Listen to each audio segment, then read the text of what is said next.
Hello, everyone. We'd like to welcome you to the normal board meeting of the Linn-Mar Community School District. We want to welcome all the visitors, all the guests in the audience. We always welcome a crowd. Basically, if we could determine a quorum, please, John. Director Foss, Present. Director Lau Lancaster, Present. Director Maury, Here. Director Thomas, Here. Director Walker, Here. President Buchholz. Here. Motion carried. Move to adopt the agenda as presented. Motion to approve the agenda as presented. Second. Moved by Laura, second by Melissa. Any questions, comments? All those in favor say aye. Aye. Opposed? Motion carries. Do we have any audience communication? Somebody want to speak? No? Okay. Well, you're welcome. Okay. We're at a mission moment time. We would welcome any comments and anything anybody would like to say. I want to congratulate Christine Steinman. She was recognized as the KCRG A+ for Education Award winner, and it was really fun to see all of the students get to see her acknowledged for the good work that she does. And anytime our educators can be put on the pedestal and shown a spotlight, I think that's great. So I just wanted to share that. Anybody else? I'm going to, in the last week, we were challenged as a district with a few, potential threats of violence. And we did what every great community would hope that they would do, which is see something, say something. And our families and students saw something and said something. And, we got all the communication from the district, so I don't need to elaborate on any of that. But the fact is that we saw something and we said something. And that speaks volumes to the character and the community we have. So thank you. Anybody else? Okay, good. Thank you. We're going to go to the informational reports facility naming request exhibit 501.1. We have, it looks like we have Tanya Moe, our athletic director here, Jeff Gustafson, and anybody else that would want to talk, if you'd like. State your name, if you would, please. My name is Carrie Smith. I'm the treasurer of the Linn-Mar Booster Club. And on behalf of Kristen Beach, the Booster Club president, as well as the rest of the board, I would like to present this special request for your consideration. To the Linn-Mar School Board, in the early 1990s, Pete King became a member of the Linn-Mar Booster Club. No one, not even Pete, could recall the exact year he began his storied volunteer career. Pete was witness to the growth of Linn-Mar, and he grew along with it. When he started, there were 2 concession stands. Now we have 8. Even after Pete's 2 sons graduated from Linn-Mar, he could still be found volunteering countless hours of his time at the concession stands. From accepting soda and candy deliveries, to prepping food, popping popcorn, to managing the other volunteer workers at nearly every event, Pete's devotion to Linn-Mar is unmatched. If there was a sporting event, he was there. Often, after getting volunteers trained, you'd see him in the crowd, watching Linn-Mar athletes. There was a spot at the stadium and the high school for his bleacher seat, and his lawn chair was always in the ball complex. Pete was a fixture at Linn-Mar. It is not an exaggeration to say that Pete knew everyone when everyone knew Pete. While he enjoyed watching athletics, he loved working with the students and parents from all aspects of Linn-Mar, often asking about concerts or events the kids had recently had. Pete amazed us with his knowledge of all the goings-on at Linn-Mar. The current Booster Club would like to honor Pete's legacy by naming one of Linn-Mar's concession stands in his memory. After discussing with Pete's wife, Jan, we proposed naming the concession stand at the ball complex after Pete King. He loved baseball. Pete was at all athletic events, and you'd see him in the stands at basketball or volleyball games. But only for baseball did he have the goal of seeing as much of the game as he could. The Booster Club will be adding a bench in Pete's honor at the ball complex. it seems appropriate to name the concession stand at the facility of the sport he loved most in memory of Pete. The Linn-Mar Booster Club is proposing that the name of the ball complex concession stand be officially named the Pete King Concession Stand. Thank you. Thank you.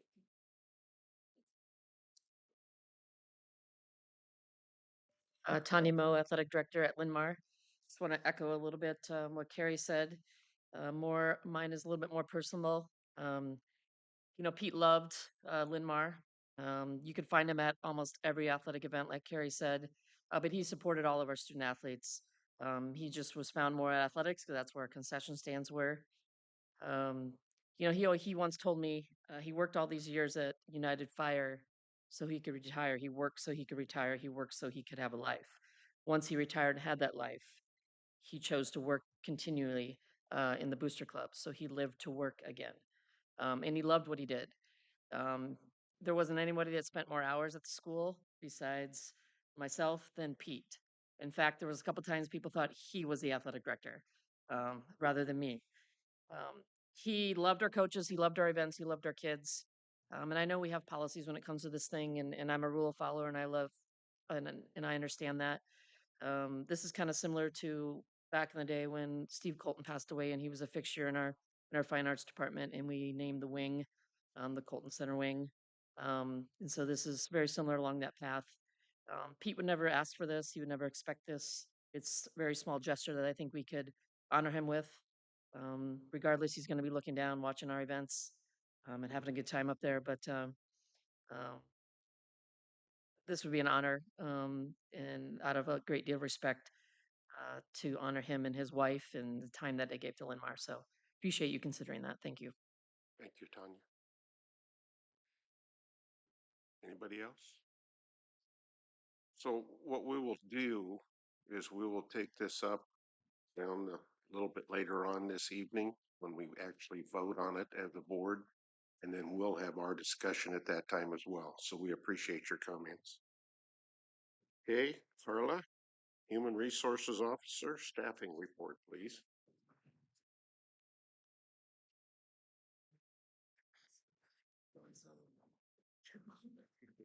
Thank you.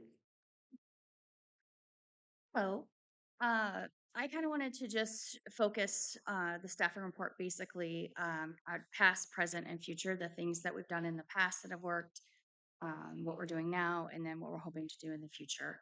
You can see this is just the HR dream team. We don't like to have fun at all, so just let that one go. Okay, so we want to learn from yesterday. There's a lot of things that have happened in the last probably 4 or 5 years that have really impacted the way we look at hiring. So we all know during COVID, everybody was home and bundled up and all those things. And when we were coming out of COVID, it seemed like people disappeared. I don't know where everybody went. If they went somewhere on vacation, I'd like to go with them because they must still be there. We had the derecho, so that was a really big bummer for us. When I talk about Linn-Mar status, I'm talking about how we've been in the news and all of the negativity. Um, I'm not sure that has really impacted our hiring, but it sure doesn't help us at all. The nation, we all know that public schools are under attack, and we're not looking at the same demographic as we used to many years ago. When I first started 20 years ago, um, it was pretty much moms that would come and be student support associates. And that has changed dramatically over probably the last 5 or 6 years. Now we're looking at people, single income families, and this is their only income. So things are very, very different than what they used to be. So last year we had 164 new hires. We had 1,055 employees. We also ended up having a reduction in force, which we reduced 19 certified staff and we've recalled 7 of them. And classified staff was 23 and we have 14 that have returned so far. So that's good news. We also did the Upbeat survey. That's kind of a staff engagement survey. And these are some of the positives that came out of that. So we had appreciation went up both for teachers and NI is for non-instructional staff. So 70% of teachers shared they're recognized publicly when they do outstanding work. So that's great. And that was plus 11% for them. Work-life balance as well. Percent of teachers shared they feel confident they can maintain their balance and work and home long term. Professional development, 57% of the non-instructional staff shared that professional development or training available to them is a good use of time, which was 8%. And then employee voice and leadership was up as well. Non-instructional staff shared leaders in their school actively seek input from employees when making important decisions. So that's very positive news. Overall culture seems to be doing well. Every year, when the Upbeat survey is completed, we go through some areas of focus, and we've done this a couple years now, and every year it seems appreciation, belonging and well-being, and satisfaction and purpose, which kind of seems a little contrary to what I just talked about, that everything's moving up. But really what we need to work on are some appreciation strategies. So we're working at cabinet, kind of try to put together some kind of district-wide as well, try to help the buildings and their cultures. Belonging and well-being, and then satisfaction and purpose. Those are the areas of focus that came out of that survey.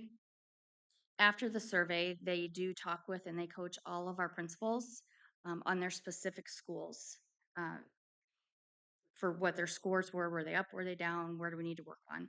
So I kind of just pulled from all of those coaching conversations. These are the main things that they talked with our principals about, was professional development, collaboration, appreciation, inclusion, and autonomy. So those are the things that overall most everyone was working on.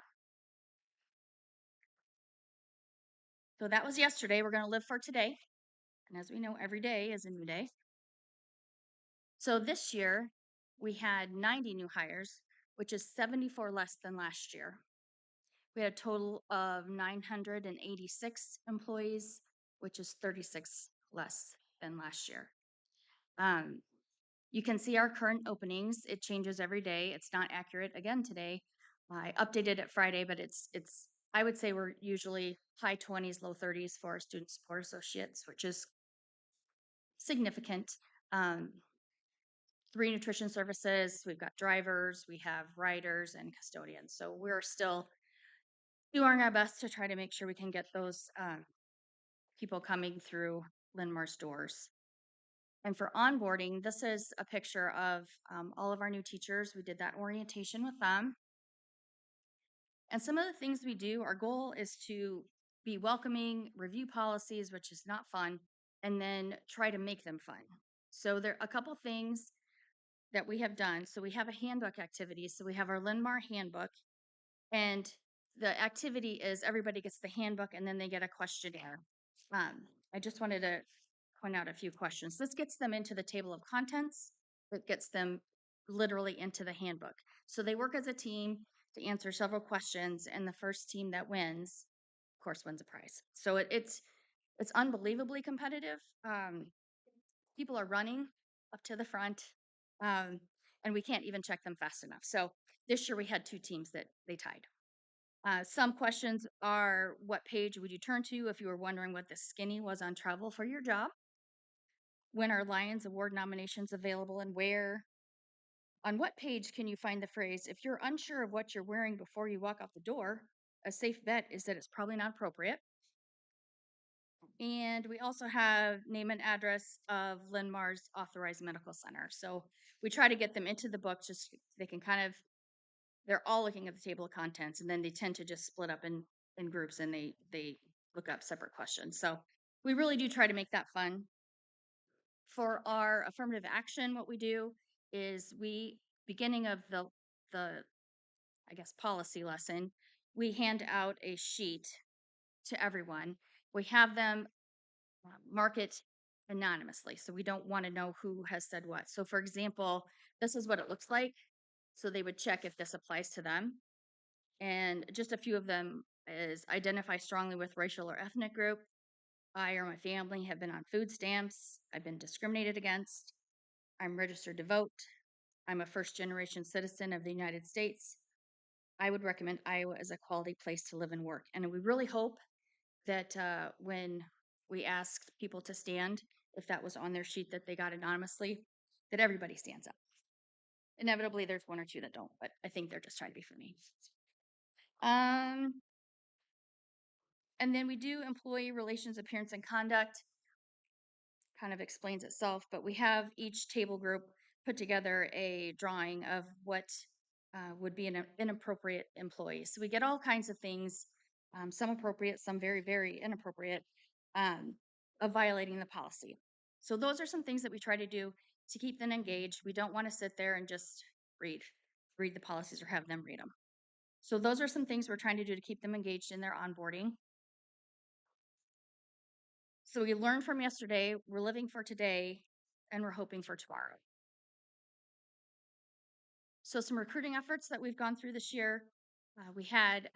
We went to the aquatic center one morning and um, worked with some of the parents, and everybody coming in gave them flyers as to we're looking for people to come and work for Linn-Mar.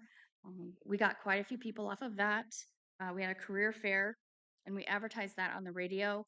We also were advertising in the movie theater that we were hiring, so that all the kind of commercials you had before the movie, we were in that for a couple months.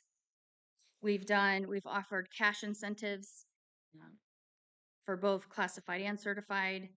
We have QR codes at every building so they can kind of look and see what's open. Renee helped us put together a quick application. So the application we have right now is very, very long. So we have just a smaller, basically it's an interest. Are you interested in working at Linn-Mar? We work with the volunteers as much as we can with Angela. She sends things out. They tell their volunteers what we have open. And we're continuing to brainstorm ideas of different things that we can do. Some future recruiting thoughts that we have is we want to visit and contact 55 plus establishments. Typically, they're not working, and so maybe they would like something part-time if they enjoy working with kids. Those are some things that we've talked about. Of course, we love to use students as we can. Very part-time positions. We've not done a lot of that in the past. It used to be this is full-time and that's all it's going to be. We're having to change that narrative a little bit, and anybody that's qualified that can come and work just a few hours a day would be nice. We're trying to get creative volunteers. For example, the librarians have been using them to help shelve books and things like that. We're trying to partner with community groups, and then Renee's going to help us with the marketing campaign.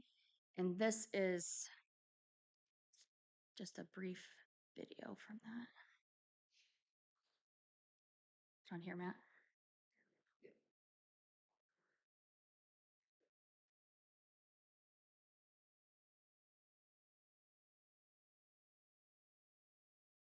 For me, the most rewarding part of working with students is seeing the outcomes. You know, working in retail, I was really always focused on our income, right? Our profit statements. Well, now I get to see the outcomes and kind of what kind of student they are, Great. how they progress throughout the year. Honestly, what kind of human beings they're going to grow up to be, most likely based on how we're helping them along and nurturing them along. And that's really cool to see. Just the growth from beginning of 5th grade to the end of 6th grade and what that looks like. We always are amazed by that, and that's really cool, and it's really rewarding to see. And just, you know, if you could take even just a small percentage of that and say, you know, hey, I was a part of that a little bit, you know, it just makes you feel great. I think people should know that it's a great environment. You know, I'm blessed to be at Boulder Peak with the best staff, the best principals, the best teachers, and frankly, my peers as student support associates are second to none. They're just amazing to work with. And I think it's really a partnership. We are one team, one dream, and you know, we all rise together, and we all have our own challenges together, and we really work as a team to make sure that we do what's best for the students every day, and it's just, again, very rewarding when that happens. What we're looking at. Okay. So strategies that we're looking at for this year. Again, we're going to look at upbeat results this year. We are customizing it a tad. We're going to have 5 questions that will be customized just to Linn-Mar. And then we're also going to have a comment section at the end of the survey that basically, if you've scored less than neutral on a question, please explain what that means. That way we can have a better idea of maybe some of the things that we need to be working on. Still doing exit interviews. We're starting to do transfer interviews. So if somebody is put in for a transfer from this school to this school, we're pretty much following up and asking why. We're looking at attendance and turnover and work comp. Retention bonus, we're kind of looking into that right now. John and I are trying to work on something like that. We're reviewing positions, looking into the job descriptions a little bit more, making sure that we have that accurate. And we're also going to implement some state interviews. And then just some additional retention things that we're working on, employee wellness. Of course, we had Tina Bogren. We're going to do some ongoing tidbits for that, get some employee feedback, for example, on what their 30-day goals were. Maybe we can get groups together that way. We still have our EAP and we're working with Mercy as well. Employee safety, we're reviving the employee safety committee. We kind of have 2 parts to that. One is more operations, and then we have Melissa's team on another one that discusses any kind of student behaviors and injuries we have there. And then employee voice, we're trying to work with leadership right now on some opportunities that they could utilize more employee voice very, very early in the stages. So that's really what we're doing right now. Always looking to brainstorm different things. But what kind of questions might we have? Carla, we really appreciate your whole team. It's been an interesting year and you've done a very good job in my opinion. So thank you. Yes, we're open to questions. Could you elaborate on that employee voice part? Like what would be an I would say example? employee input Okay. onto different things. Okay. That's really what it boils down to, just input. Okay. Because earlier I saw something about inclusion, and I didn't know if that was inclusion as in being inclusive, inclusivity, or including people in decision making. Mhm. So, Yeah. but okay, thank you. With the upbeat survey and the work with the buildings and how they're coached through whatever the results say, how does that go after the upbeat person leaves? And are the recommendations, I mean, do we follow up with the follow through, or like how is that going in terms of acceptance of what we're hearing, plan to talk, I don't know, whatever the plan says should be done in a building, how is that being like handled? Followed up on with like from us or from I'm just curious, Oh. you know, we have this survey and we hire this company to do it and then to come in and to work with each administration in the building Yeah. to give them advice on, okay, this is what it says and this is what we recommend you do. And then they go back to wherever they came from. What happens next? Like, do we have follow through to make sure that what they heard is happening? Like whatever the recommendation was is happening, or how does that work and how does that going? Well, I'm not sure. I can't say for every school, but I do know some schools for sure go through the actual survey with their staff and then they brainstorm with their staff. You know, here's some things that we can do. What ideas do you have? That would be the ideal, and then follow up on that. I can't say for sure what's happening in every single school, but I do know that is happening. Carla, can I jump in? Receptive was the word I was trying to come up with. How receptive are people? That was the word I could not. So proud of you. I came up with it at the end. Carla, can I jump in? Because this is kind of where our teams overlap. So when we did the upbeat survey, Carla's team did an excellent job of making sure that all the principals had a follow-up call. I think they were like 60-minute Zoom sessions. Bob and I built that into our rounds last year when we evaluated principals. And so we do that 3 times a year. And the upbeat discussion we had with them was, what did you see in your call? What are you doing in your building to do that? What strategies are you working on so that we could follow up on that work from Carla's team? That's great. And I didn't mean to make it sound like I was questioning whether anything was happening No, after it's everybody okay. left. I was just curious what the process was and Mhm. how people were feeling about that Right. process. I just said it really, really badly and didn't have the right words. I apologize. I love all of your ideas that you have done for engagement in the policies and procedures. So I would love that list so that I can use it at work.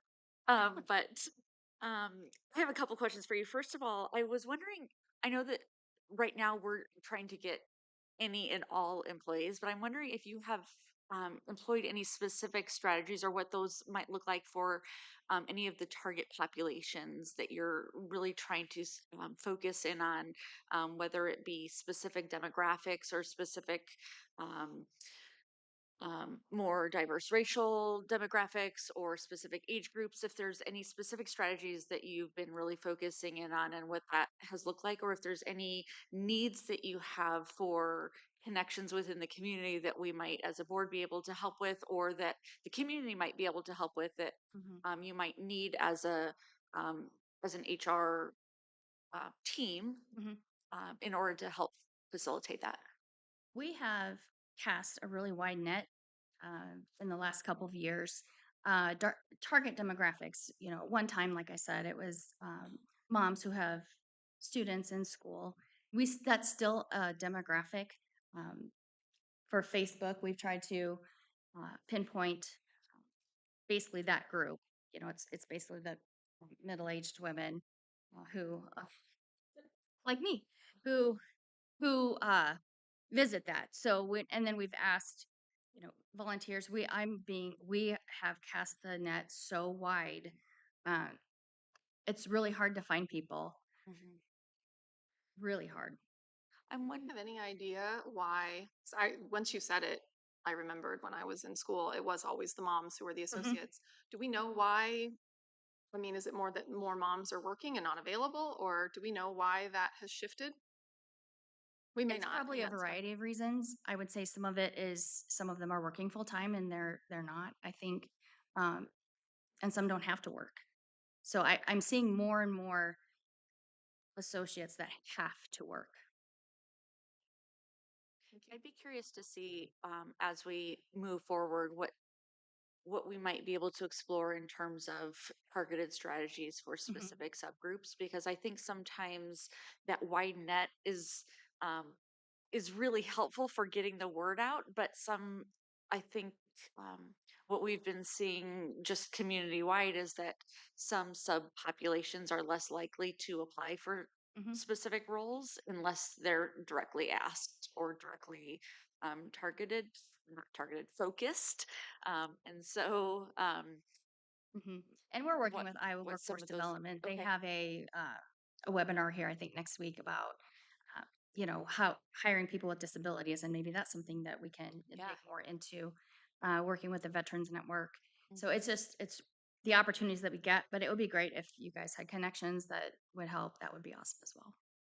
And my only other question, well, maybe not my only, but my other question is, have you had any, I just recently learned about the University of Iowa has a new Center of Urban Education, and they're partnering with Cedar Rapids, but I don't know if there's any, and I think that's because of a specific grant that they have, so that Sure. may be why, but I'm wondering if that might be an opportunity for us to see whether or not they have any recruitment strategies or anything that we could That's a good idea. partner with them on. So just throwing that out.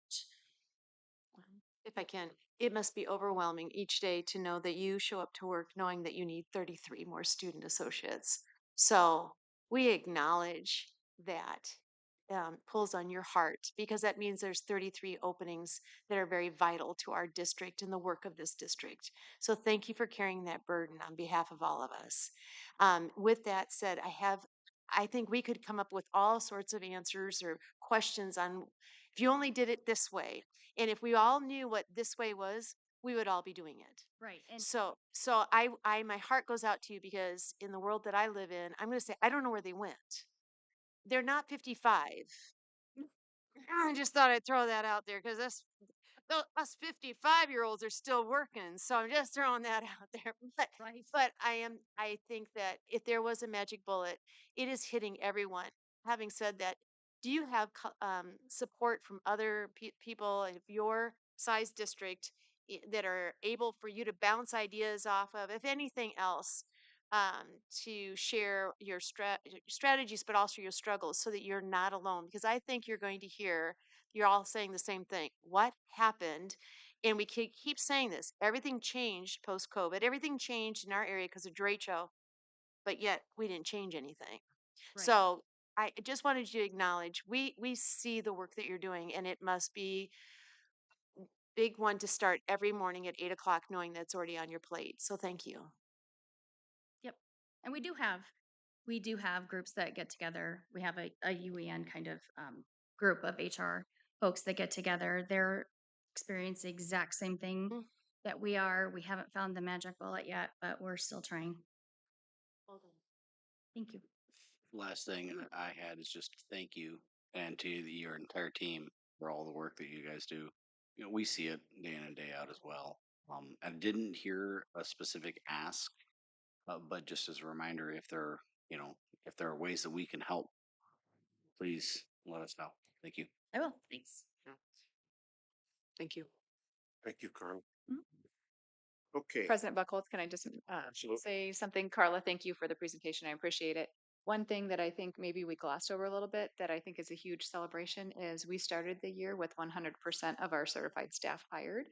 And so that is a huge celebration as we look at other school districts not starting with their full complement of teaching staff. That is a huge win for us. So I just want to mention that. Well done. Well done. Thank you. Okay, 503 board visit. We all went to Hazel Point, and I appreciate everybody's effort. It was 100% participation. And I apologize I had to leave early, so I'm gonna pass it to whoever would like to comment. Oh, let's just say the elephant in the room. What an amazing principal that serves at that school. Let's just say it. Wow. I just thought I'd get that out there. He must His have father- really interesting parents. Yeah, his father must be so proud. His father must be proud. The principal is very son. For For the public that's the public. listening later. I was glad someone was going to say Yeah. it. I'm going to start. Again, I'm so honored to be a part of a district that the way that we invest in facilities, the way we spend money on facilities is evident in the quality of this facility, and it is inspiring. I was blown away. It sounds simple, but by windows and the ability for students to look out and to just not only see a TV screen, but see a TV screen, but there was still, the world was still around them. They weren't, but just the quality of these facilities it just moves me. I also appreciated the diversity of the classroom that we were invited to see, and just see all the different viewpoints, and also the way that the teacher in that room was able to facilitate conversation and not feed answers, but allow kids to have their full story. So it was just from the interaction with the teaching staff, the facility itself, the whole thing. You just walked away, and I got in the car and I just smiled. I couldn't help it was like, oh wow. So thank you. I'd like to give credit to that team because they talked about how they adapted the famous Google sheet that they use for data day and for the character strong, okay, character strong um, curriculum. And I guess I love that, we have a school, in this case, I'm talking about Excelsior, who kind of pioneered and led the way with this spreadsheet to measure all these things across students. Um, and the fact that another school can just be like, that's a great idea. Well, let's see how we can bring that in and make it work for us too. Even though it was different grade levels. Um, and I just appreciate and would encourage more of that, right? If we have a good idea in one part of the district, it is a big district. There's lots of buildings, there's lots of distance between them, but that sharing without feeling like, oh, that's mine, or oh, well, we can do our own thing and do it better. Like collaboration and learning from each other. I just really, really commend them for that. I just have one quote from a student that I wanted to share. Um, they were asking, it was one of the character lessons, and they were asking about what makes their classroom safe. And the student said, we can show up and be ourselves. And I just, that was for me, that just made me reassured that that is a safe space, because isn't that what we all want, is to be able to show up every day and to be able to be themselves and to know that they feel safe enough to be their authentic selves.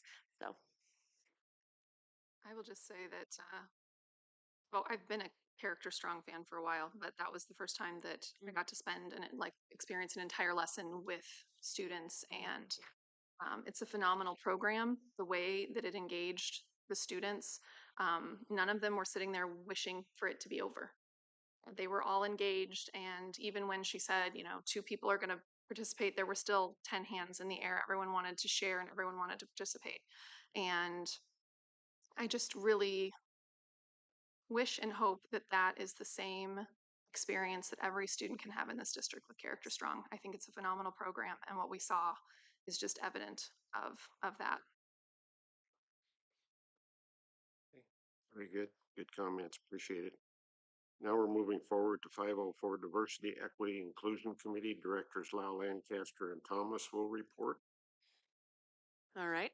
Just brief summary of some notes from the meeting. So we kind of just reviewed, or not we, they.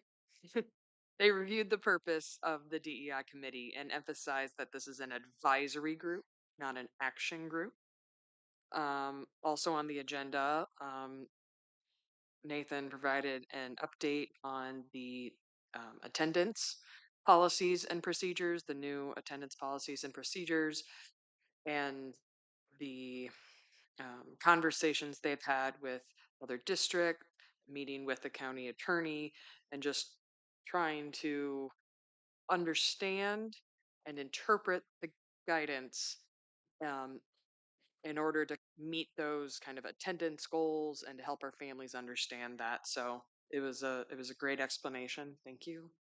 Went over just the fall roadmaps for the meetings, what they're going to cover over the next couple months. And then at the end, there was a really amazing communications priorities workshop of sorts with Renee, where there were 3 whiteboards and we broke up into groups, and each group kind of gave their input on the idea or the question on each of the whiteboards. And those 3 questions were: 1, assessment of the current district strengths and weaknesses; 2, evaluation of existing data; 3, considering how best to support district strategic plan priorities. And so folks had their opportunity to kind of um, share what they thought the strengths and the weaknesses was, or how we could better evaluate existing data. And I just loved that it was that way of gathering input from this advisory group. Um, and so just great way to get those ideas and bring them to the leadership team for discussion. So yeah, I It was outstanding. I've been going to this meeting now a little under a year, and the organization and the structure for these conversations is outstanding. It has really moved to goal focused in how we can move forward and using professional resources. We got a consultant that came in and did help guide the conversations, but not put the words in the mouths of anybody on this team. Having said that, thank you to Madat, because that is an excellent opportunity for leadership of one of our community members along with a staff. So I want to appreciate the way that they work together. And then to invite Renee, it was wonderful to see you come to a meeting that, of anything, needs communication, right? I mean, you got to see that firsthand. I do want to point out that there was a large number of individuals who had completed their term. And so we are taking from the district-wide, please, nominations that would like to join this group, and as well as youth, especially in our high school. There is some conversation whether or not it would be age appropriate to go younger, but please, this is an opportunity for high school youth to have a conversation through their viewpoint and how valuable it is, because when we say they experience this, they're saying, I was just in that hallway today. This is what I saw, and it is important for us to let them be the author of the story for which they are living.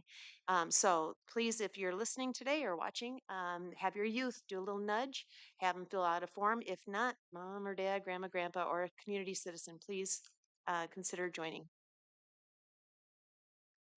Okay. Great comments. Thank you very much. Moving on to the 505 Finance and Audit Committee, Director Foss and Director Maury attended. I just want to make a comment. I'm not shirking my duties, but my wife had knee replacement a week ago, so I've been doing home health care. So I apologize for missing a meeting. So your comments or Jonathan's comments are well taken about the finance meeting. No problem, Nurse Buckle. Um, it was a long conversation, and we covered a lot of ground. I'll hit just a couple of the highlights, Britt, if you want to fill in, and then John and Amy, if you guys want to flow with that, maybe. Um, One of the first things that we talked about is just some of the major maintenance that we've got at all the facilities we have, and so I'll start by saying thank you to our voters for again supporting the PEPAL. Allows us to continue to fund maintenance to keep the facilities that we have. One of the big items we've got coming up for maintenance is the air conditioning HVAC units over at Excelsior. Our schools rely on a redundant system so that we don't get surprised in the middle of the winter with the inability to heat the buildings, which come with frozen pipes and everything else. So that's a heavy lift that I know the district will be working through. The second one on that is the scoreboard. If you've been to a football game or a soccer game or a track meet or the upcoming powder puff game this week, you'll notice that the scoreboard at the football stadium is not always reliable, and some of the video components of it are failing. And this will come up to the full board at a later date here in the very near future.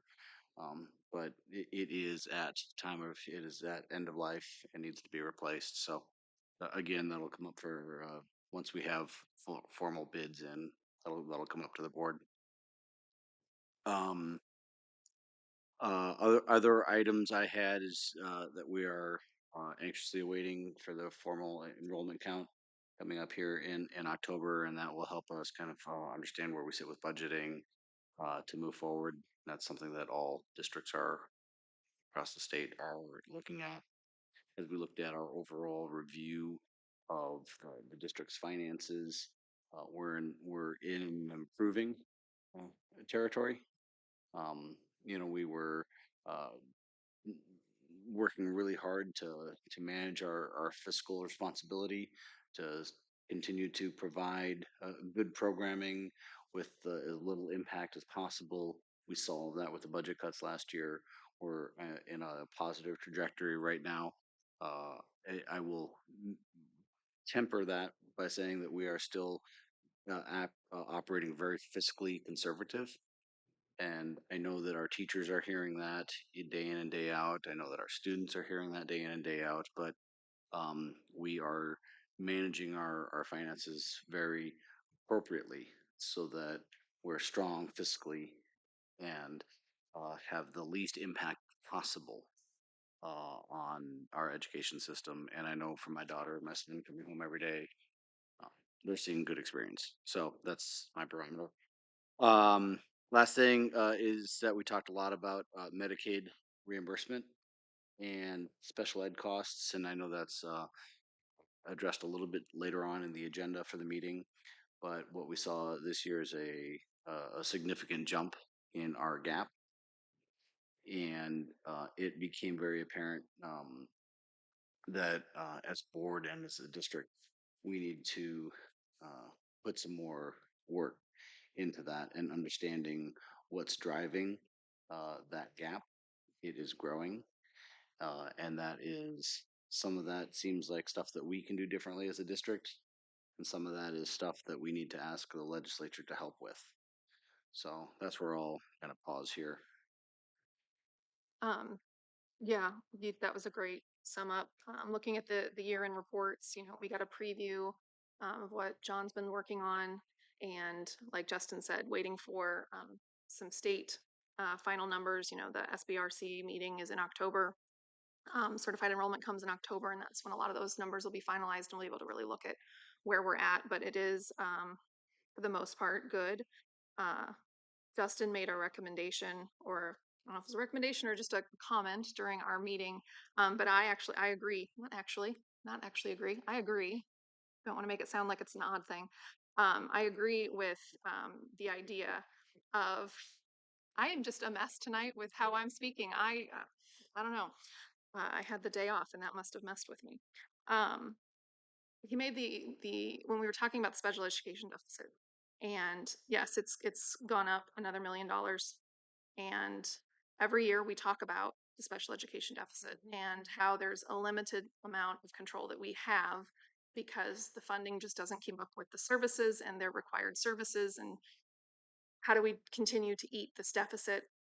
But John did a really nice job, and I'm excited for when this comes ahead of the board, when we look at the final year end report, going deeper into the numbers and really looking at what makes up that deficit. And yes, Medicare reimbursements are down, and that's a conversation we can have. Where is the weighting at the state level, and how is that funded? And so conversations that we can have.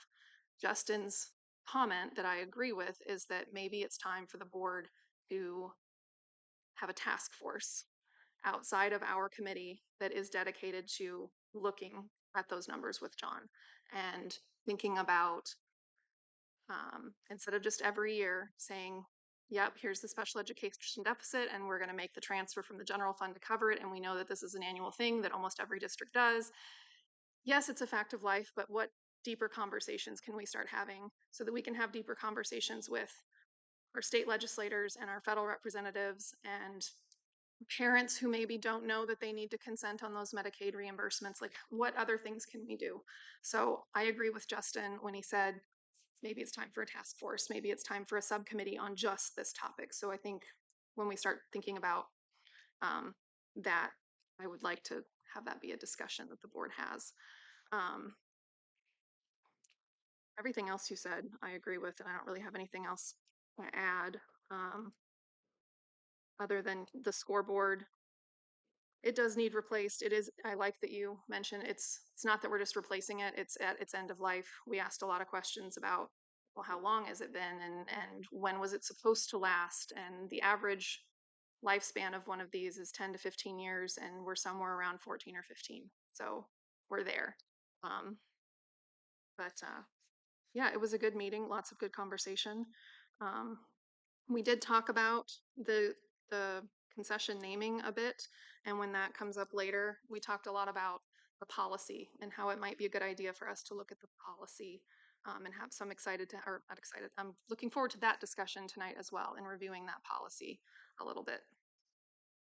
I'd like to make a comment on the government and the state on the special ed deficit, just for comments to the public. We have battled this for a number of years, as Britt said, and as Justin said, but kind of what's going on is the last 2 years we spent a lot of time with our state representatives and legislators and just trying to get to the bottom of it. And every one of them passes us off. I'm not saying that negatively, but it's the federal government that's not coming through. So the funding is not coming to the state from the federal government, and that has not changed for a number of years. So that's kind of the battle we're battling. We do have representatives that are working on it. They are talking through it. Nobody has championed it yet enough to really take it to task because they feel they have bigger battles to fry. But it's just the comment is that it's, once again, the state is doing everything they can. We're doing everything we can, but the federal government is who is failing us now. So that task force maybe could help that out. Am I stating that correctly? Yes, and to clarify, when we say the federal government, um, Congress had passed a bill in the 70s that would allot 40% of special education funding to schools. Congress only appropriates between 13 to 14%. So it's not like the federal Department of Education, it's Congress has to appropriate funds. So it's all of Congress has to vote for the money at a certain percentage. That's what we're up against, is a Thanks. congressional vote. Thanks for clarifying. I appreciate Yeah, it. I don't want anyone to start like writing the Department of Ed and then the response is gonna be, oh no, it's Congress. Like, it's important when you advocate to know who to advocate for. It saves time and Yep, appreciate it. all that. Okay, Can I ask a question about absolutely. what they said? Um, Justin, so you said that we're in improving territory, and I wondered if you could like clarify, because I know we have that Goldilocks zone that we're supposed to be in with like our different things, and I don't. So just what does improving mean? And then it's a two-part question, because the other part is, does it have anything to do with the 33 openings that we're not paying a wage for? No, Okay, I didn't think so, but I wanted because it's they're in the budget. Yeah, so no, it's bigger than that, okay. right? And subject to John, who's going to provide an eloquent response here real quick. The the way I would the way that my comments were intended is that we could get to being perfectly in range right now, but the cuts that we would have to make would be very drastic. And so it's all about the pace that you go Mhm. to get to where you need to be. And I feel confident in the pace that we're going is balancing the need to improve our finances and mitigate and reduce impacts to student learning. Got it. So We turned the corner. that Goldilocks thing you're talking about, the solvency ratio and the UAB ratio, and we won't have final numbers until October. Yeah. So, Okay. but I didn't know if preliminary that's what you meant. numbers show us leveling instead of continuing to drop, and hopefully the final numbers will either solid level or slightly up. But we can't say that for sure until we get all the final numbers in October. And I wanted to bring up the open positions because I could see from an outside perspective that, oh, our numbers are looking good. And then someone's like, oh, well, if you have 33 positions you're not paying for. But I just want to make Yeah, no, those sure. positions are in the budget. So Okay. like the numbers account for us spending that money and hiring those people. Okay. Whether we do or not shakes out at the end of the year. Got it. But if we hire them, it doesn't like decrease Okay. our progress. I just wanted us to Yeah. Makes sense. vocalize that clarification. So all good questions, all good Whoa, comments. whoa, whoa. We'll know more. I am not. We'll know We more. want a in the next 2 terminology. months. What Go ahead. does Goldilocks budgeting mean? Because I think I'm an intelligent woman here, and I'm sorry, that one has never crossed my plate before. John, take it away. Tell me what this This is. bed's too hard. This bed's too soft. I know. This Oh, one's no, no, no. just I know right. the story. I So know the- the story. The Goldilocks that they're talking about is the UAB unspent authorized balance and the solvency ratio, and ISB has a graph out that graphs those, and they have green, red, yellow where you should be. So that Goldilocks is the intersection of where your UAB and your solvency ratio cross, which they term ideal. So you ruined a really good story and turned it into a financial explanation. So, That's what I'm good at. so we can talk about it all day, but we really won't know anything for a couple months. But all the questions are good. So. Yep, about a month from now. So our second meeting in October is when I'll do that full that same presentation with final numbers to the board. Yeah. Got it. Perfect. Thanks. Thank you. We're all on the same page. Appreciate it. Okay, Director Thomas, now you have time to talk. City Council, Okay. thank you for attending. You're welcome. um, so this is the summary or the highlights from the September 19th City Council meeting, Marion City Council meeting. And I wanted to point out that part of our district is not in Marion, in the city of Marion. And 33%. at 33%. And so I'm just saying, if there were pertinent Cedar Rapids City Council topics that affected the third of our district that is in Cedar Rapids, or Robbins, thank you. Yes, that's right. Or Linn County. Anywho, that's just my commencing to my summary. The most exciting or most pertinent, exciting is a strong word for, but I meant it. From the city council meeting was their reforestation plan. So, they had this huge, lovely report that talked all about the tree canopy and what it was before derecho and what their goal is now. And you might be like, Laura, that's nice, but what does this have to do with Linn-Mar? And why'd you bring it up at school board? Well, much of the area in the plan, they have this like 10-year plan, this multi-phase plan for reforestation of the city of Marion.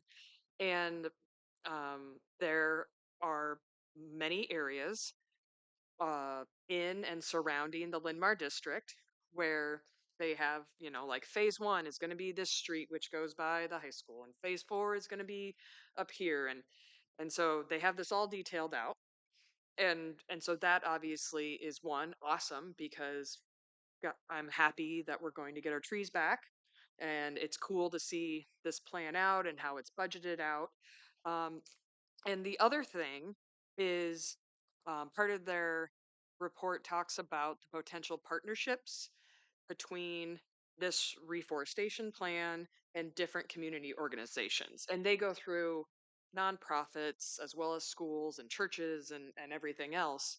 But I saw the Linn-Mar FFA Facebook page come to life, and this came to mind, like, oh, like, where are there opportunities for our Linn-Mar students, staff, programs, clubs to have some participation, some input, and contribute to this reforestation plan? And I think the city would welcome that, and so I wanted to bring that up. And if anyone here or listening is interested, I think there's some great opportunities in the next 10 years for students or staff to get involved with that project. Do I remember correctly that the Safe Way to Schools project had some correlations to the planting of trees for increasing trees along highly walkable Bob Reed used to streets? speak about that, and that slows traffic Yeah. down. The more trees you have, the more it looks neighborly versus a straight path. And so he used to talk about how that was part of their greater plan. Yeah. So I'm wondering, I'll be curious to see um, how, I'm guessing that there's some already collaboration and how that will continue. If we have somebody that's already working with them, or if they'll be looking for volunteers to continue that collaboration. But Yeah, there's a lovely extensive report. It is 104 pages. I did read 2/3 of it for you, Barry. Thank you. You're welcome.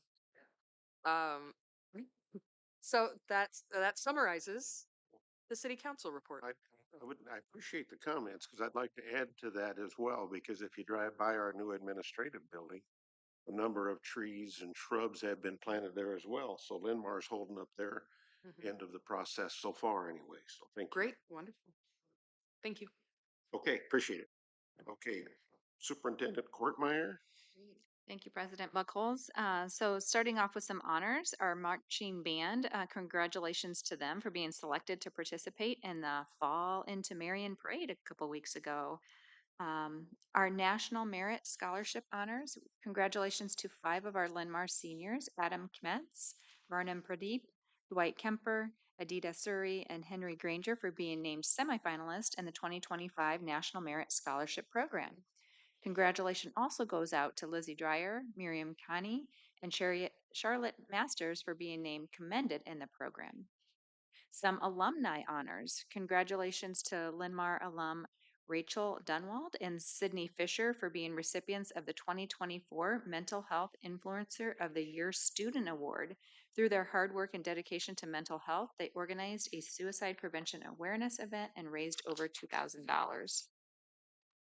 Laura just mentioned FFA. So, an FFA highlight, we want to congratulate them on their Future Farmers of America for growing 100 pounds of vegetables in the school garden for donation to the Marion Food Bank.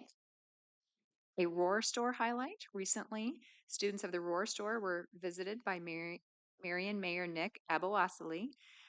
He shared some of his history and the impact of the Future Business Leaders of America and what that had on his career. Some Boulder Peak highlights. Congratulations to the Boulder Peak team for having a team present during the University of Iowa's Scanlon Center for School Mental Health Best Conference. The Boulder Peak team consisted of Dave Blum, student sport associate, who we just saw in the video, Julie Neidhart, paraprofessional, Alex Burning, school counselor, and Dwayne Orr, associate principal. The team shared the strategies that Boulder Peak has been using related to paraeducator training. I want to thank the board for the conversation at the board table during the last meeting around chronic absenteeism, truancy, overall all the attendance changes. Our team, specifically Nathan and myself, have taken several steps since that time, including corresponding with our Department of Ed school improvement consultant, visiting with our Linn County assistant attorney, and then revisiting the local decision around requiring doctor's notes with other local school districts. And we'll be communicating some changes to stakeholders but we're continuing to work through that. In the meantime, parents and staff may want to know that we've continued to update the district's webpage. And now we are showing a really nice, clear depiction of the number of days where a family or a student would get to at the 10%, 15%, and 20% range within a grading period. So we've delineated that out for elementary students, intermediate, and middle school students, and our high school students. So check out our website. We'll also be putting out staff and parent communication around this once we have it all buttoned up. As far as meeting participation, attended a Iowa Department of Ed webinar around ESSA changes, that every student succeed act changes, and Iowa school performance profile changes that are coming this fall. So we're working now to begin to get the word out on what that looks like with our leadership team. Nathan and I have visited with different principals lately. I attended both a Medco bus tour and a board meeting. Let's see, we've had meetings with principals, large group principal meetings, finance and audit committee meeting. Our team supported last week the Linn-Mar Dine Out for Schools days. We've had recently an Urban Educator Network's virtual superintendents meeting. We've initiated and have behind us already our first lead learning session, and that we are bringing together our building principals and our instructional coaches approximately one time a year. And that group is helping to set and communicate direction around teaching and learning items in the district. And then Britt had mentioned as one of our mission moments earlier in the day, the award to one of our kindergarten teachers at Wilkins for the A+ for Education KCRG award. That was amazing to see and be witness to that event. Congratulations. As far as our facilities projects, our Linn-Mar High School extension, or continue to work with our contractors to complete the project now that students are in the building.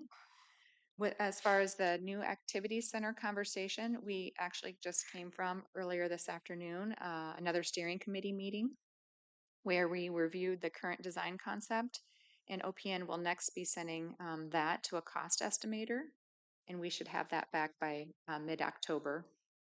Our performance venue, if you've driven along 10th Street, you have seen the precast installation, which started at the end of last week. It's pretty amazing to see that huge crane sitting out there and the work that they're doing to start that wall. Drywall finishing in the new restrooms is complete and tile installation has begun. And then as far as our new administration building, current substantial completion date is not officially changed, but current progress and various verbal completion estimates put this more towards early October. We also have furniture being delivered as early as tomorrow, followed by some, that would be shelving and then followed by some furniture. So, we look to be moving in. We were thinking still mid-October. We believe that we'll be moving in a staggered phase, much like we left, different departments left at different times in the LRC building. So looking forward to that. And this week would be remiss if we didn't mention it's homecoming week. We've got the parade on Wednesday, powder puff on Thursday, the football game on Friday, the dance on Saturday. So super fun. And again, it's great to be in the buildings because today we got to see staff and students dressed for homecoming. And then next Monday, we have no school with our professional development day. Appreciate it. Thank you. You're welcome. Going to finish business 601, second reading of policy recommendation. If we could receive a motion, please. Motion to approve the second reading of the policy recommendations as presented in Exhibit 601.1. Second. Motion by Britt, second by Katie. Questions, comments? All in favor, say aye. Aye. Opposed? Motion carries. I've asked 602 approval of the ISB General Assembly alternate delegate. I'm the delegate going into the assembly, but I have some concerns due to upcoming surgeries for my wife. So I've asked that we open this up to appoint the temporary alternate delegate as well. So, I'll make a motion to appoint Vice President Melissa Walker to as the alternate delegate for the IASB Annual Convention General Assembly. Second. motion by Justin, second by Katie. Appreciate it. Any questions? All in favor, say aye. Aye. Opposed? Motion carries. Thank you. We're going to approve temporary reps for a few board advisory committees due to Rachel's resignation. Just remember, this is temporary. On November the 11th, we'll do the next year to appoint everybody. So as we move forward, I'd ask everybody to kind of really think through this before that November 11th meeting, kind of where everybody wants to fit, what your dreams are. If you have not been on a committee and would like to be, we'd like to do that.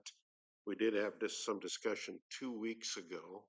So if anybody wants to volunteer, I guess I personally, I'll just let everybody volunteer they'd like to. So I think. May Laura, I ask do a you- clarifying question though?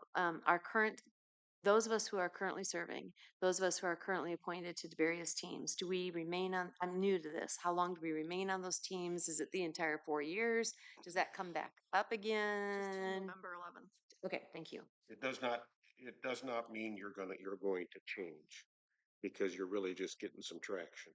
Okay. But we do have to renew it every year. Is that what Rich just said? Yes. Yes. November Yeah, we 11th. renew once a year, and sometimes we say it's going to stay the same, and everyone agrees to that, and sometimes we say we're going to shake things up. It really just depends. Thank you. Yep. So Laura, Right. you volunteered, if I remember right, Yes. for SIAC. Yes. Okay. I'm on that already. And you're on that already.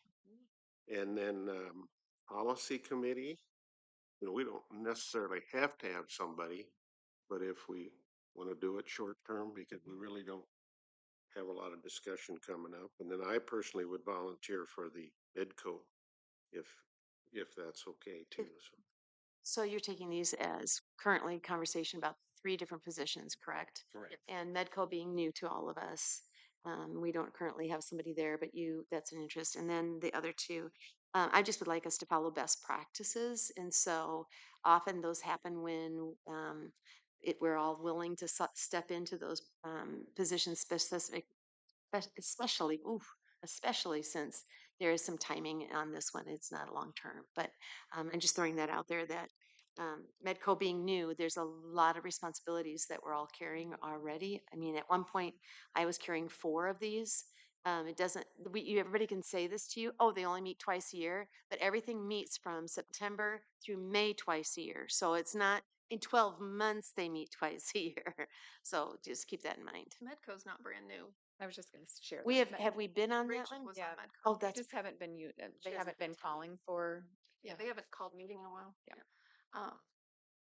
I do think that we should have a third policy member in case, and later conversation tonight may call that committee to meeting before December. So I do think it's important to have a third member appointed to that committee in the interim, even if it is just for 3 weeks or a month. I agree, Britt. I agree with you. Thank you.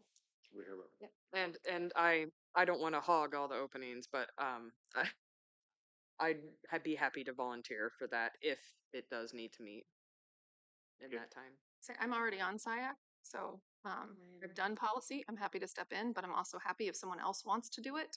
I'm happy to let other people do that. So I'm here if you need me, I guess is what I'm saying.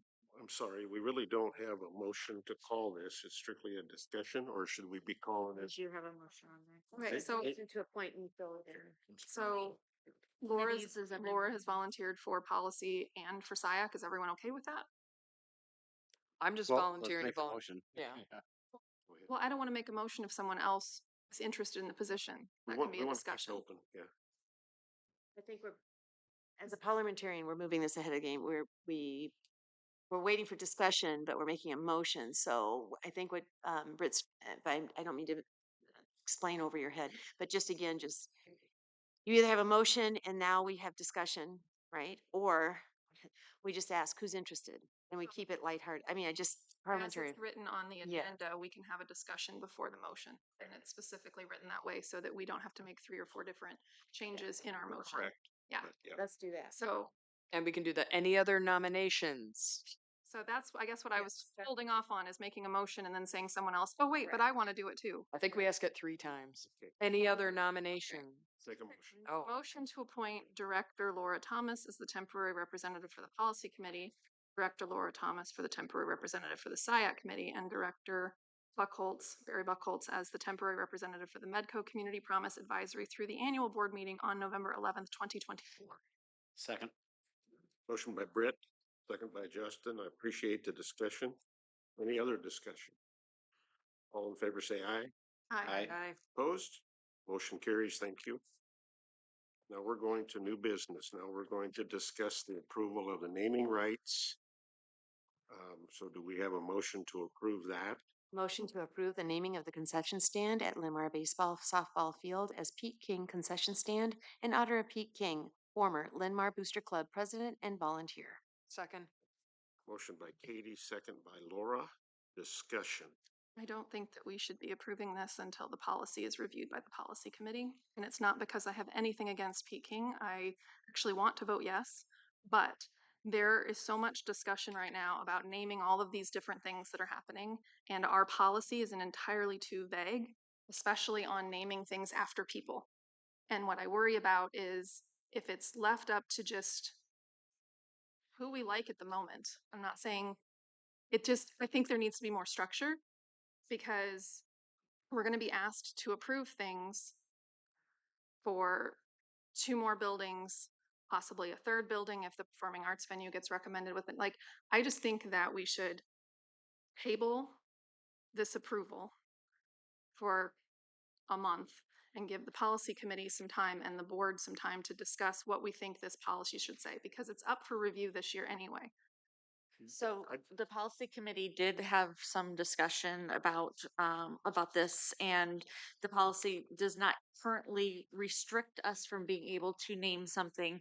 But there is a plan to review this specifically when it does, because this is, like you said, planned to be reviewed during this time. And so our goal is to add additional information or additional language in the policy at that time, specifically regarding and making regulations around exactly what that looks like if an individual or if a building or structure or anything within Linn-Mar were to be named after an individual, if, when, how, when that would be revoked, all the regulations around that. So we've got a model policy that we've pulled, that we're looking at and reviewing, and a few other things that we're kind of pulling at as potential best practices. And at our next policy meeting, we'll be looking at that, so that we have something. But precedence has been that we have allowed places to be named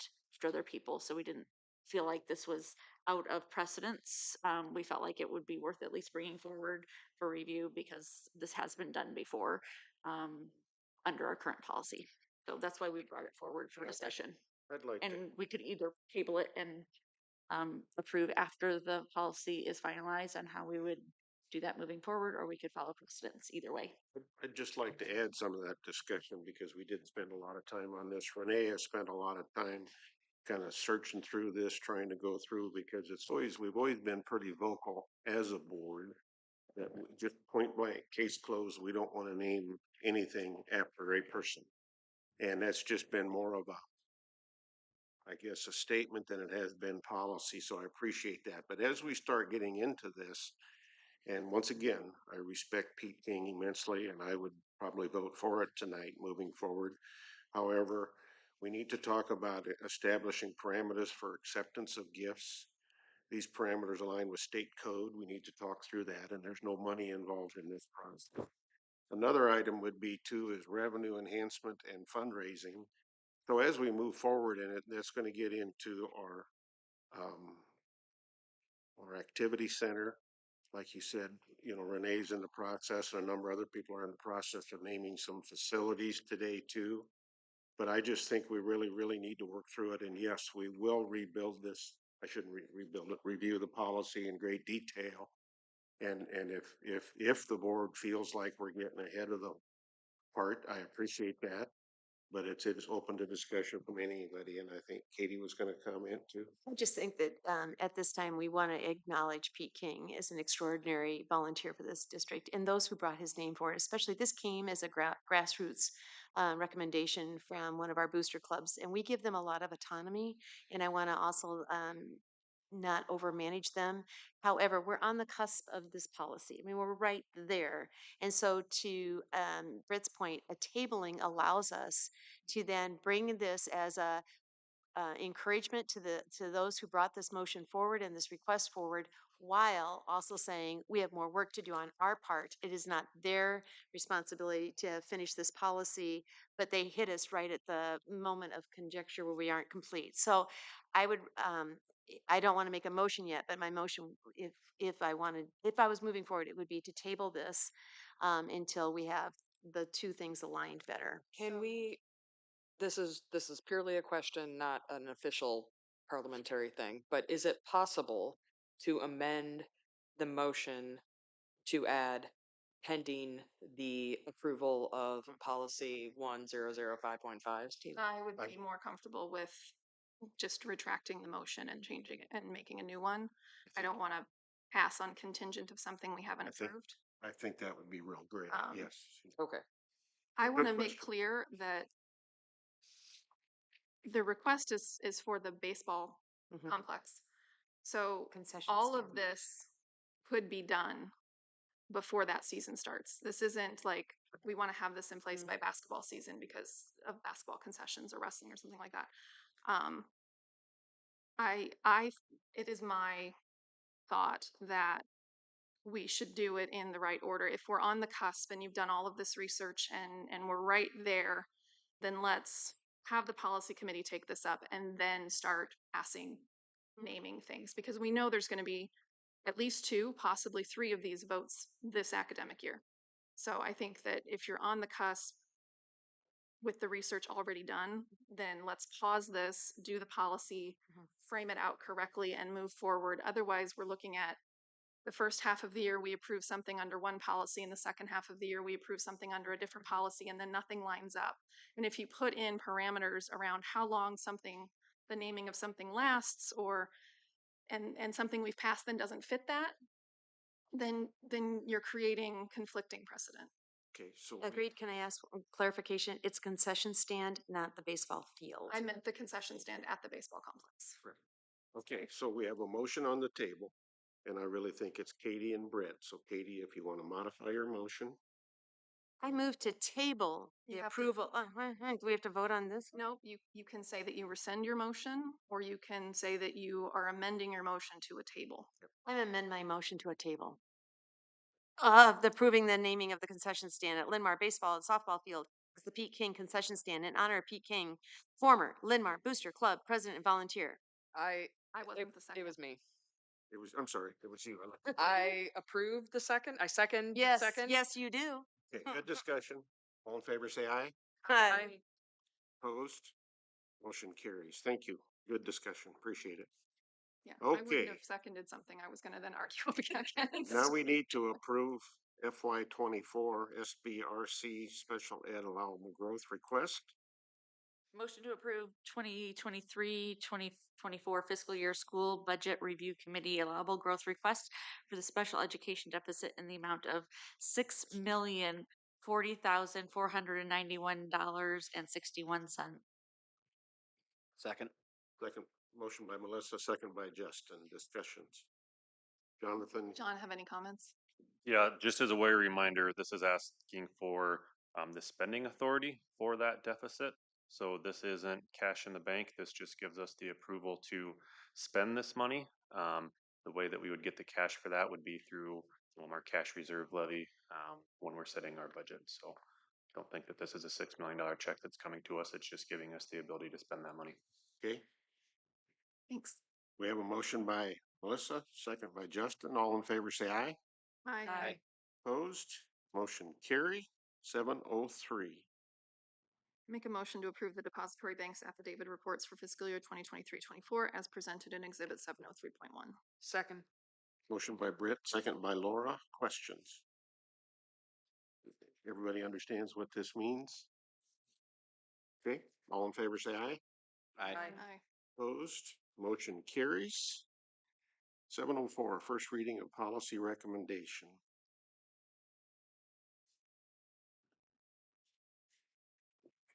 Motion to approve first reading of policy 205.5 board member social media engagement as presented in exhibit 704.1. Second. Motion by Melissa, second by Katie. Open to discussion. I have a couple comments. I think that the viewpoint discrimination section that is being proposed to be removed should remain, but be moved down under part where it talks about how board members communicate, simply because that's a huge, it's actually a legal issue. And so board members referencing this policy, not knowing that they can't block certain comments or things, I think that's an important, we put it in there for a reason, so I'm against removing that. And then I think that the purple section is a little redundant, and I also question if we can require someone to have a statement. I'm for it. I already have a statement on my page. I don't disagree with it. I just think that the way that it's worded, I don't know that we can legally require that. I think we could recommend that as best practice, which then would tell me it should go in our guide, our board conduct guide, as opposed to the policy. So those are my comments. So we did run the part about the statement past legal for input, and they recommended the word should in there because we wanted it to be in policy for the sake of that is our formal stance as a board, that board members should do this, but it's not a must. So that would be the difference. So I think that could be moved into, I think your point is valid in that it could be moved into the code of conduct if we feel like that's a better placement. I'm up for. I agree with Britt. I like policies to be musts, shalls, and code of conduct to be shoulds or shouldn'ts. Yeah, we signed the code of conduct. It's kind of our promise, Well, commitment. So, yeah, thank you. Can I inquire as to why the section, the green section, at least it is green in my copy, why it was struck? That is the part Britt mentioned about the may be prohibited from blocking individual communications. I'll read the whole thing. If using social media to discuss district-related matters, board members should be aware that they may be prohibited from blocking individual communications and posters based upon the content of their posts. This may constitute viewpoint discrimination, which is when a government actor treats speech differently based on the opinion or perspective of the speech or speaker, which is prohibited by the U.S. and Iowa constitutions. So, and maybe the answer is this is redundant because it's already prohibited in the US and Iowa Constitution. But if the policy committee could give insight on why they chose to strike that section, that would be great. Yeah, I'm looking at the ISB update, and that is what the attorney for ISB has struck in there. So I would have to ask her further comments I guess about it's why. because it's not part of the ISB recommended policy, because we wrote it and added it because it was an issue we were facing as a board, and we added it to our policy for clarification. Right. 2 years ago is when we were dealing. Yeah, and we were struggling with some issues. I knew that we'd gotten feedback from somebody to strike it, but I couldn't remember who it came from. So it was ISB who was Well, I recommended. mean, I need to go back and specifically ask that to Siobhan. Okay. It looks like it's in the IASB policy, but Britta's saying we added that. I thought we added it. If it's an ISB, I know that we chose at one point to add it. They copied us. So maybe we went to them and said, hey, how we want to add this because we're having an issue. Can you give us some language? And they gave us the language. I don't remember exactly. We did it right. I mean, it wasn't like we just threw it out there. No, it was a specific discussion because we were having some concerns with, some people being blocked from certain pages as opposed to blocking, like just turning off comments in general. Like, so we were trying to give clarification to everyone on the board. So do we want to move forward with this or do we want to wait? I know it's legally accurate, so I would like to keep it in, but if the board wants to go back to ISB and ask for further clarification, I'm comfortable with that. Also, I'm only one person, so if everybody else wants to strike it, Well, vote accordingly. I personally think it should stay. But Yeah, I'm not remembering why it was struck. And so I guess Well- maybe now that, because it's been so long since our meeting, So here's my thoughts. We have a motion by Melissa, seconded by Katie. We can approve this. It's a first reading. And then we'll go back to ISB and get some clarification and we'll bring that back to the second reading. So just purely for process sake, I'm not comfortable voting to pass a first reading when there's still some outstanding questions about why things were struck. And I totally get that it's been a long time and there's Yep. probably a note, there's probably an email somewhere, but that's just my perspective. Yeah, I'm a no on it. We can vote. But Okay, well, if you want to modify, if you agree with that, feel free to, you made the motion. I would like to modify my motion to leave the green statement in and move the section down that Britt referred to.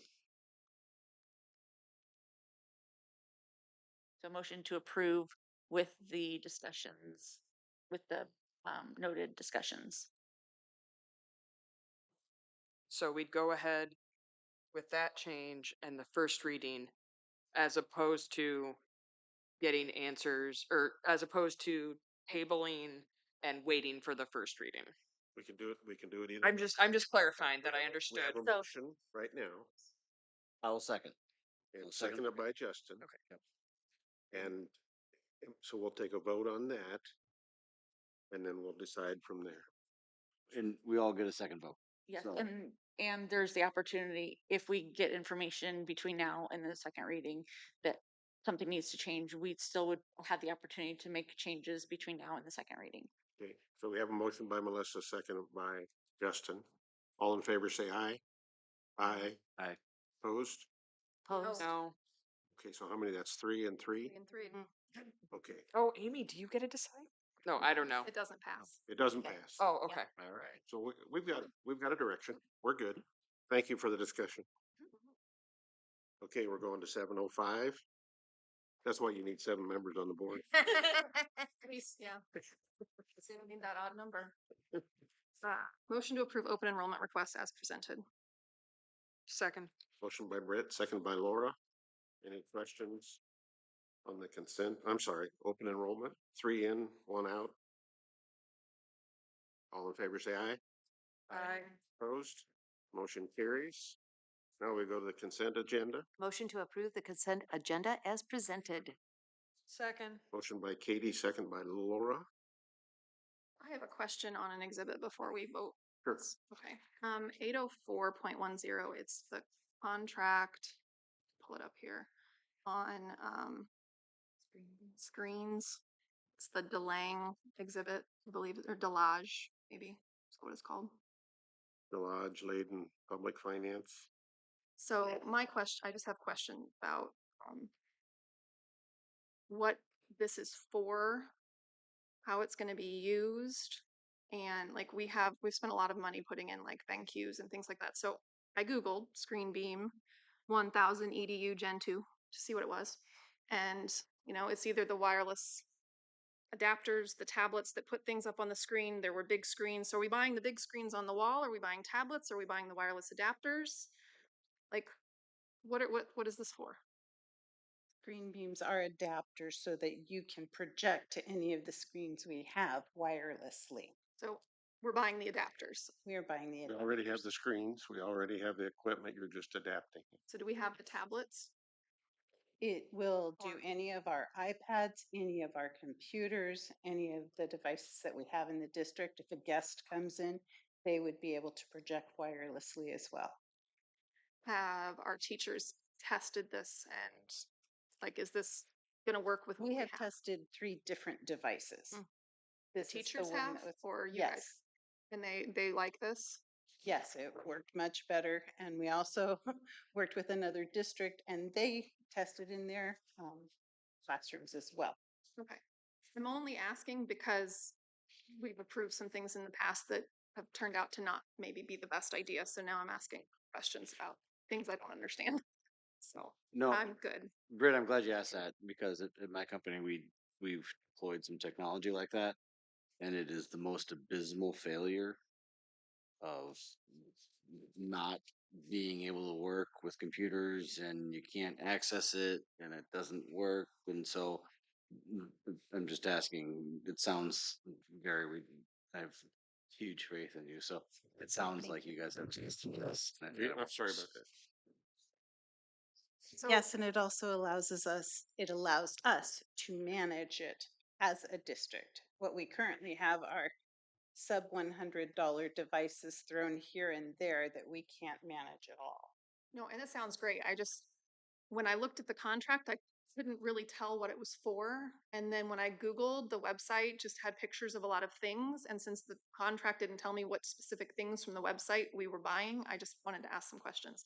So we're buying 500 of them. Are these for specific buildings? Is this like district-wide K-12 is getting this? So every classroom's going to have this, or every teacher? Every classroom will have this. Awesome.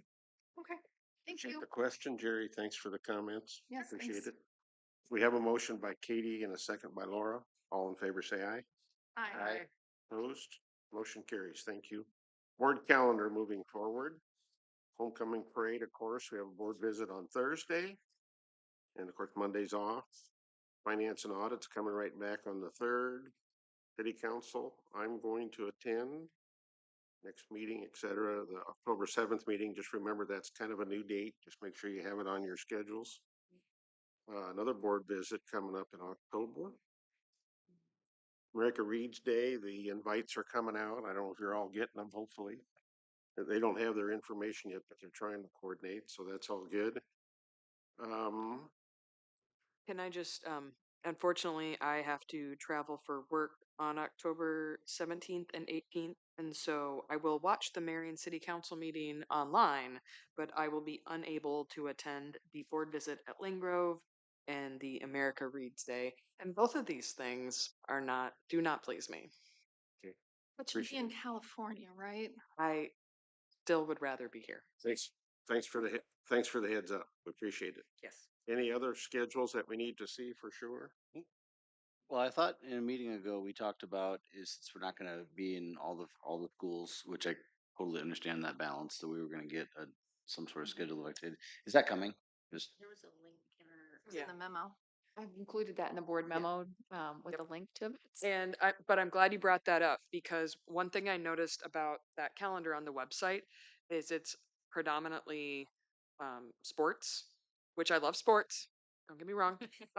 But I also would love to go to some of our other activities that aren't on that calendar, and I don't know what the best solution is for that. I don't know if we need to get them on the calendar, or if there's another place where some of these other activities are, or like if the robotics club is competing nearby, right? Like I don't think that's going to be on there, or I don't know if esports is on there. FFA stuff I'd go to. Yeah, those are activities that I'm trying to track as well. So we'll see if we can come up with a different solution that gets you some of those other um, in the building opportunities. Wonderful. Thank you. Appreciate it. Thank you very much. President Buckholz, I have a change there, and this is my fault because I didn't get this to Gala, but the October 10th SIAC meeting is gonna be at the old LRC where we used to meet in the old boardroom. It's in Atlas. Yeah, but I've updated that in the calendar and invite for you 3 board members, You're so right ahead of us. Thank you. thank you. So I actually accepted a meeting request, so that one is on my calendar. So When do we think we'll, sorry, I didn't mean to interrupt. I think you're gonna ask the question that I was gonna ask, so go for it. When do we think we'll make a decision on if the 20, so it sounds like based on the furniture delivery and move-in date, that the October 7 board meeting would continue to be here as is written in the agenda. Do you have a feel on when you might make that call? I'd like to make it right away, but it's just, Yeah, I think give us another couple weeks here, Justin, just to be sure. I mean, it's one thing to have construction done and furniture in there, and we're able to move in. I think to be fair to all the teams involved in putting these board meetings on, that they're in a comfortable spot to be able to host that there versus rushing into that and having a bunch of issues. Sounds great. Yeah. We have agreement with City Hall through next month, and I think that we should probably plan on both October meetings being here. Even if we can get in there, I think we're gonna need to run through some things, even if we're in there at the end of October. perfect. We're And excited. We're looking forward to it. yeah, and I don't want to speak on the board's behalf, but I'll speak on my behalf that, you know, all the staff that will be moving to and working there and figuring out everything, that should of course be the priority. And whenever the board can get into the meeting room, great, but we want to make sure you guys are settled. Agreed. And I'm assuming Renee, you'll be helping select with Amy the ribbon cutting date. Thank you. Okay, it's 6:36. I move to adjourn our meeting today. Second. By Katie, second by Justin. All in favor, say aye. Aye. Opposed? Motion carries. Thank you. Very good meeting. Appreciate everybody.